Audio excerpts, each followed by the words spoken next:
Welcome to another episode of Frankly Speaking Sports Interviews. Want to remind you all that if you are enjoying these interviews, you can see these podcasts in their entirety by going to our YouTube channel, Frankly Speaking Sports, or our Facebook group, Frankly Speaking Sports. So either one's on YouTube, one is on Facebook. Make sure you go there and you can watch these podcasts once again in their entirety.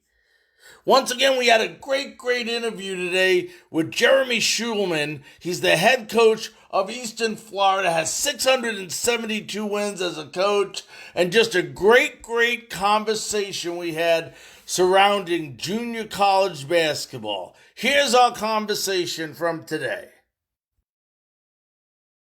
I'm on the Frankly Speaking Sports Hotline. I'd like to welcome a gentleman who is 257 wins, 78 losses as a college head coach, and has a career winning record of over 672 games as a head coach. Please welcome Jeremy Shulman. Jeremy, how are you doing today? Larry, thank you so much for having me on the show. I'm doing great. Well, great to hear that. Let me ask you right off the bat, Jeremy, everybody hears about the effect of COVID-19 coronavirus as far as, obviously everybody hears about what's going on in the world from a society, but when it comes to sports and athletics, they hear a lot about the professional sports, a lot about the top Division I schools. Why don't you let our listeners know about the effect it's been having at the junior college level? Absolutely. No, it's a great question. And, first and foremost, let me say, this is obviously a very serious disease. It's a very serious virus. And, at our level, just like all levels, as much as we love sports and as much as we love, basketball and as much as I love coaching, obviously there are there's more important things out there. And the health of people, nationwide and worldwide is obviously at paramount importance. But in addition to that, obviously it's affected us at the junior college level, quite greatly. The season was cut short, just like the NCAA tournament. Our national tournament for junior college was cut short. We didn't get to play it this year. Coming into this year, we were very fortunate. We had made 5 straight trips to the national tournament, which is held in Hutchinson, Kansas. And we'd had 3 straight years finishing in the top 8 in the country. And so, but this year finishing, getting cut short, and then we've tried to mirror at the junior college level. We tried to mirror what the Division I, standards and protocol for COVID-19 has been throughout. And so we had a dead period as well, and we were off the road recruiting, and just like Division I coaches, we had to start doing our recruiting from FaceTimes and Zoom, and watching lots and lots of film of recruits, and it was definitely a different world, but it's become a lot more digital, a lot more finding different ways to communicate with our guys. Now, Jeremy, from a junior college perspective, is it more difficult to recruit than it is for a Division I? Because I would think you have to look at a lot more players than maybe, where these powerhouse Division I schools, they have a good idea of what they're going after just from media attention and all that. How much more difficult is it at the junior college level? Larry, I think it's very difficult. Yeah, I do. And to me, what makes it the most difficult is you have so much roster turnover every year, where we've got guys for 1 or at most 2 years. We're losing at least half our team every single season. And so we're having to replace half our team. And so it's not just in the number of players we're having to sign and bring in, but we don't always know what we've got returning. Most years our teams are led by our sophomores, and our sophomores move on and graduate and go on to Division I schools. This past year, for example, we had 3 players that are moving on to SEC schools. And and so some of the freshmen we have returning are outstanding players, but they haven't necessarily, proven it. They haven't been the go-to guys. They haven't been the leaders of the team yet. And so in addition to trying to fill, 7 or 8 scholarships with newcomers, we're also trying to figure out, which of our freshmen are going to be able to make that jump? Which of our freshmen are going to be able to, be the go-to guys and the leaders, or do we need to recruit over the top of any guys? Do we need to complement guys? And so we're trying to project what our puzzle will starters will look like with a lot less information. When you're coaching at Michigan State, you've got a pretty good idea. When Cassius Winston's returning, he's going to be a pretty dang good player, and you can piece the team around those guys. And it's just a lot more uncertainty, and every junior college coach has a different philosophy on how they recruit, how much talent versus role players they want to take. But I do think it's very difficult. We're talking Jeremy Shulman, head basketball coach at Eastern Florida. So, Jeremy, you mentioned a great point about you lose these players after either a year or B after 2 years. When they come into you, these players after they get out of high school, what is your goal for them? Yeah, that's another great question. I think our goals are kind of three-pronged. And the first one is we want to help our players when they come in out of high school. We want to help them become better human beings. And that's very important to me because there's so much more important things than basketball, so much more important things than athletics in general. And we've got a certain culture here that we believe in, and doing things the right way and treating people the right way, and trying to make the world a better place. And that's first and foremost. We want all of our guys we want them to help. We want to help them mature, to help them find their way, to help them become better in all shapes, ways, and forms. And obviously, second, we want our guys to get a lot better academically. A lot of our players, not all of them, we do get some qualifiers, we get some Division I transfers, but a lot of our players are talented enough to go Division I right out of high school, but they don't have the academics. They fell short of the SAT score, they fell short with their GPA.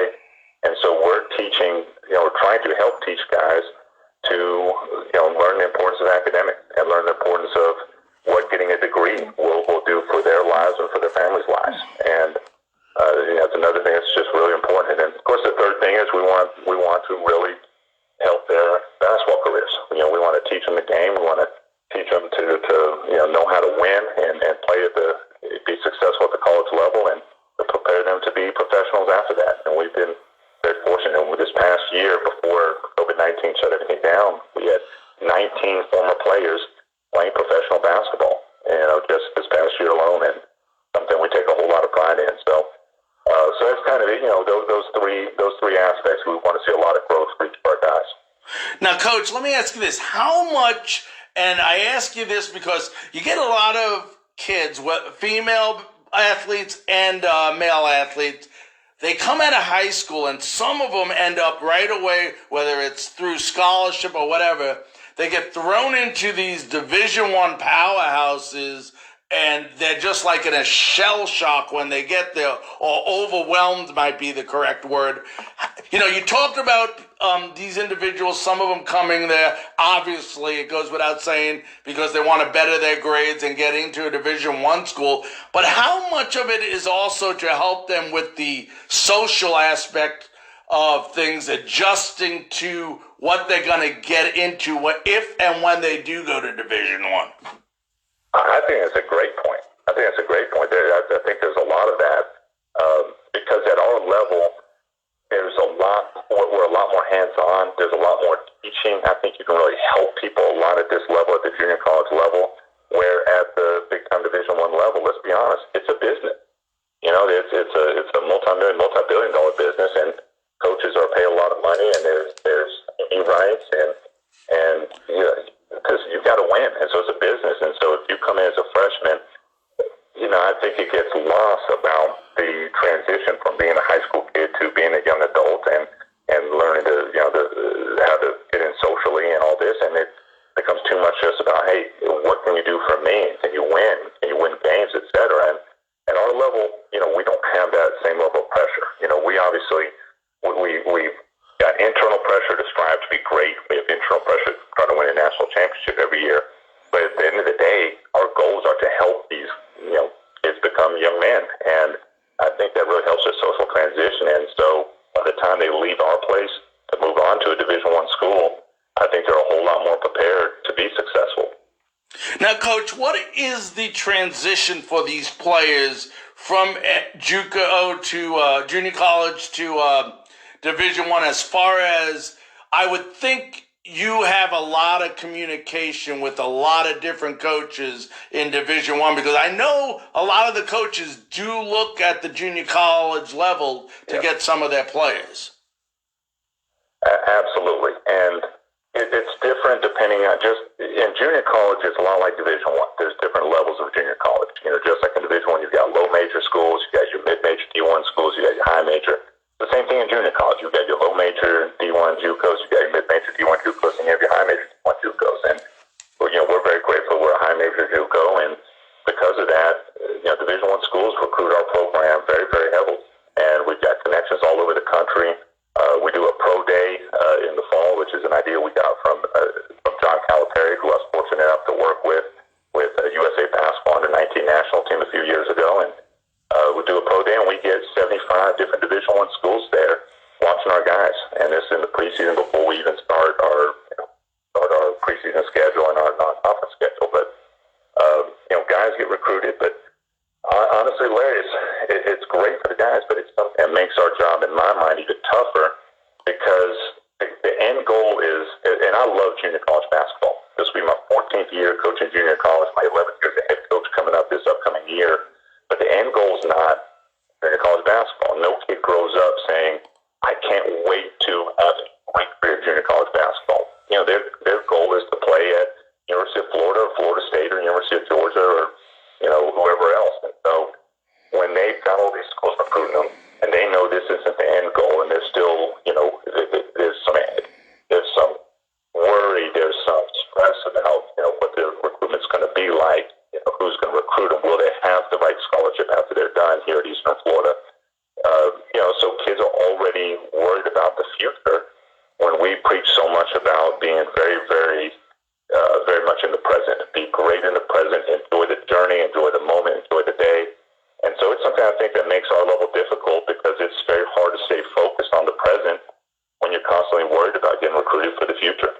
We are speaking to Jeremy Shulman, head basketball coach at Eastern Florida. He's on the Frankly Speaking Sports Hotline with us. Jeremy, why is it that junior college players don't get it? I mean, junior college in general, why don't they get enough recognition for the players that they have developed in the past?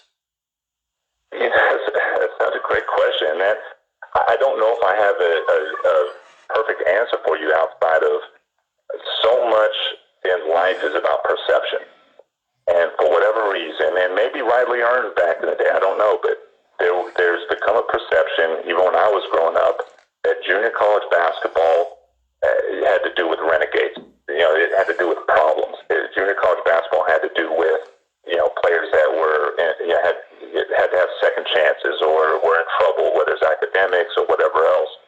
And so that perception has stuck with junior college over the years. Even though, we looked at the list the other day, there's hundreds of NBA players from junior college over the years, over history. And there's been some absolute great ones, like Sean Marion and Steve Francis, and it just goes on and on. And but I think the perception has been that, and I think it takes a lot to change a perception. And one of the things that could change the perception that we haven't gotten to the point yet is with media. And if ESPN, for example, or CBS Sports, for example, would pick up and start televising junior college basketball games, people would start saying, holy cow, it's an incredible levels of talent, great discipline, great coaching. And then they would start seeing that, wow, this is not what I perceived junior college should be at first. But until there's something that can change that narrative of a negative perception, it's going to still be perceived as a different level that is not very well understood by the mainstream sports fan. Now, Coach, do you find, you talked about after 2 years, a lot of these kids have an opportunity, if they're very good, to go to Division One. Do you find a lot of these players, if they're really getting to be that good and developed, actually going to some of these independent leagues out there, like the D League and leagues like that? It could definitely happen. There was actually a junior college player this year, a kid out of a junior college in Illinois named Jaden Scrub. a very highly rated player, very, very talented player. And Jaden Scruggs signed with Louisville. He was rated as the #1 junior college player in the country this year. And he recently decided to not attend Louisville. He decided to skip the rest of college after JUCO and turn pro. So he's eligible for the NBA draft. And if he doesn't get drafted, he's apparently already been in contact with that G League developmental series as well. So I think you'll see some of that. But I hope that I'm a big fan of education. I'm a big fan of getting a degree. And I'm hopeful that the majority of junior college players, even the most talented ones, still see the value in following it through, trying to get that degree in addition to play professional basketball. Because as we both know, even if you're a great professional basketball player in anything outside the league, your timeline for being a pro player is still very, very short. Right. And you've got the rest of your life that you've got to do something with your life. You've got to make money. You've got to have a job that you enjoy, and you've got to support your family. And there's a lot to it. Even if you do play professional basketball, there's a lot to it after that. And so I hope that other coaches are like myself and are really preaching the benefit and advantage of sticking out and getting that degree, even if you are, even if your goal is to play professional. Now, with that said, what you just said, and it led me right into my next question, and I know you go through as you mentioned earlier in this interview about every year or two you feel like you're just switching teams because, it's a 2-year college. What is your belief about the NCAA? When I say NCAA, I'm talking Division I, about the rule, the one and done rule in college basketball. Well, I might be in the minority on this a little bit, Larry. I really, really might. And because I look at the bigger picture, and there's always going to be a couple players that define the norm. There's always going to be a Kobe Bryant. There's always going to be a LeBron James. But I am not a fan of, and I have not ever been a fan of players going straight to the NBA right out of high school. I look at football. I look at college football and the immense success that college football's had. I look at the incredible product they've got. I look at the incredible product that the NFL has got as well, just from a talent standpoint, and people and players coming in mentally and physically ready to perform at that level. And I just don't see the absolute need to be able to go to the NBA right out of high school when you're talking about the overall product, when you're talking about what's best for the NBA, which is its organization, which has to look out for the NBA. What's best for the NBA? There are options. If you don't want to go to college, great, don't go to college. You can still go overseas and play professional basketball if you don't want to be in school. I do like that the G League is set up their elite talent prospect route as well, where you can make $150,000 or up. So it's not saying everyone needs to go to college. There's a lot of players that don't want to go to college, don't want to be in a classroom, want to make money right away, don't see the value in education, and that's fine. But for the benefit of the NBA and for the benefit of college basketball and for the benefit of 99% of all the athletes, I honestly, if it was up to me, I would do it a little bit more like football or like baseball, where maybe even baseball, where you can go right out of high school, but then if you go to college, you've got to be in for a number of years, or I would have it a 2-year rule instead of a 1-year rule. So I am very different than the rest, and I know I'm in the minority on that opinion, but I think it makes the NBA better. I think it makes college better. I think, the kids that don't want to be in college, you still have a chance to go make money in the G League or make money overseas. So I think it really is a win-win all the way around. Now, Coach, a couple more questions before I let you go here. Let's say I'm a recruit. You're recruiting me. What style of coach is a player getting when they come play for Coach Shulman? Well, the number one thing, without any doubt, is you're going to get someone who's going to care about you, and I think that supersedes anything basketball, anything about the Division I scholarships, anything about winning. Because we've been successful in all those areas. That's great, but you're going to have someone that truly cares about you. You're going to have somebody that is going to be there forever for you. Your family, and I mean it, and I preach it, and enough to be coaching a long time. I still feel I'm very, very young at 40 years old, but I've been coaching since 1998. I've been coaching since I was a senior in high school at 18 years old. And I still keep in touch with my players throughout all the years. And, so I think that's the biggest benefit. If someone comes to play for Eastern Florida, someone comes to play for Jeremy Shulman, you're going to get someone that truly cares about who you are as a person and is invested in you as a human being and will be invested when you need, help down the road. It's not just during the couple years that you're here. It's not just during the couple years after that when you're Division One. You can reach out to me anytime, 10 years from now, 15 years from now, 20 years from now. And to me, that is what separates us from anybody else out there. Now, Coach, last question. I got to ask you this before I let you go. You've coached for 11 years in, I believe, the JUCO ranks, right, in the last 11 years. Yeah. It's a two-part question. Have you ever been offered a Division I school coaching job? And two, if in the future, if you're offered one, is it something you would consider, or would you rather just stay in junior college? Absolutely. Love that question. So I'm very fortunate. I'm very blessed. I've been offered numerous Division I assistant coaching jobs over the years, and many of which making a lot more money than I'm making right now. I've been very fortunate that there's a lot of great coaches out there that have seen some of my value. I love being a junior college coach. I love being a head coach. I love running the program the way I want to run it. I love recruiting people that I feel are really, really good people. I love being able to help people, and I love being able to run the program my way. Because of that, I'm in no hurry to leave. I would love to be a Division I head coach one day. I do know it's difficult just because of the status quo to jump directly from junior college to be Division I head coach.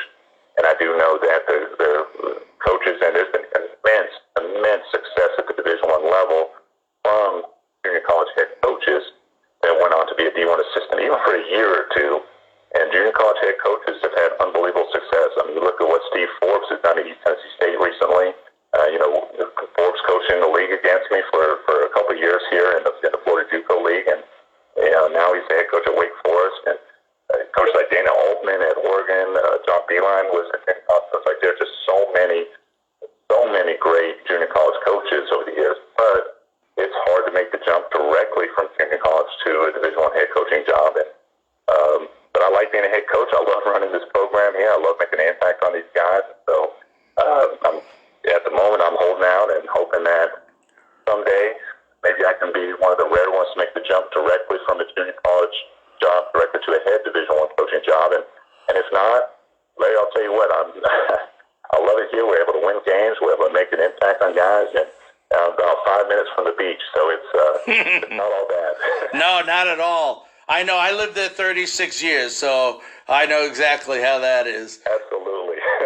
Well, Coach, I want to thank you so very much for joining us today on Frankly Speaking Sports. I really enjoyed having you. Hey, Larry, thank you so much. And again, I'm very thankful that you reached out to me. All right, you stay safe now. All right, thank you. You too. That was Jeremy Shulman, head basketball coach at Eastern Florida.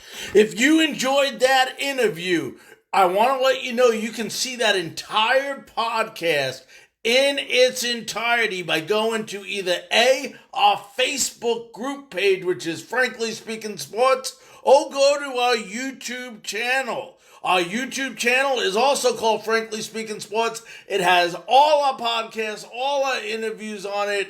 So go ahead and subscribe. It's free. Go ahead, subscribe, and you can get access to all our videos and all of our audio. Thank you for joining us tonight, and we'll see you on the next episode of Frankly Speaking Sports Interviews.